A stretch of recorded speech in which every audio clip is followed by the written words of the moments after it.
Hey, I'm Sam from Spectrus.com. Once again, we get a lot of questions about websites. One in particular is about what analytics to collect for the website.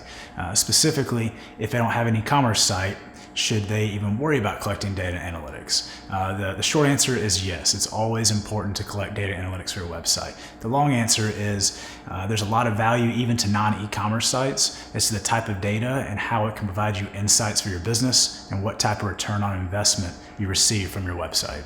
So first thing you want to do for a website, e-commerce or non-e-commerce, either one, is identify what are your goals for your website. Do you want someone to buy a product? Do you want someone to click a phone number to find out more information? Do you want someone to submit a contact form on your website or maybe open up a live chat? Once you identify what your goal is, you want to focus on how much is that goal worth. With a product, you know it's whatever the value of the product is. With a B2B service industry, for instance, it's how much is each of your clients worth. So if someone submits a contact form requesting more info, how much is the average client worth? So after you've identified what a goal for your website is and how much that goal is worth, you then need to figure out where traffic is coming from to get to your website. Is it going to come from search engines, or is it currently coming from search engines? Is it inbound through maybe direct links, business cards, billboards? Is it from social media or email campaigns? With proper analytics, such as a Google Analytics platform, you can identify where traffic came from, how it got to your site, and then even what it did on your site once it arrived. This is very important for figuring out where the drop-off is, who your customers are, and then eventually where you want to spend your advertising dollars to drive more traffic to your website. So let's talk a little more in depth about the data you're collecting and how you analyze that data.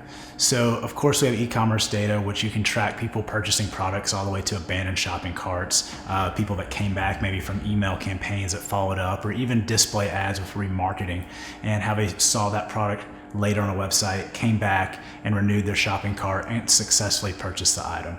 But even on presentational websites that don't have a clear product to purchase, you can track data such as bounce rate, how people come in, how quickly they bounce off your website. Do people click to a second page? How easily do they navigate to other pages on your website?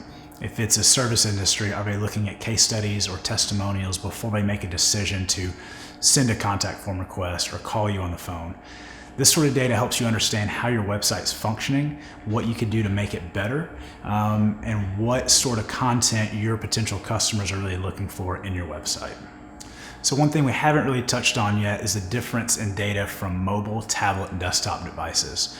Now we know that mobile has been on the increase now since the smartphone came out, but we're now seeing as much as a 60% conversion rate for even e-commerce products on mobile phones. Deciphering between mobile, tablet, and desktop versions of your website and seeing the success or failure of your website to complete a conversion is very important to keep in mind, especially as you're going through a rebranding or new development of your website. You need to make sure it's optimized for all mobile, tablet, and desktop devices. Now that you're collecting data, you're analyzing daily, weekly, or monthly, you're reviewing where your inbound is coming from, it's time to consider advertising.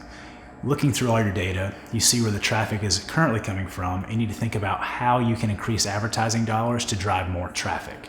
A better way to think about it is if you have it already working now without advertising dollars, what if you added $10 a day, $100 a day, $1,000 a day in ad budget to drive traffic, say from LinkedIn, Facebook, Instagram, Pinterest, Google, YouTube, any of those platforms. As you increase that ad budget, you now have the data to understand, is my ad budget actually providing a direct return on investment? And you can critique those ads. Should my description be better? Should my visual be better? Should the content be more applicable to the ad I'm running?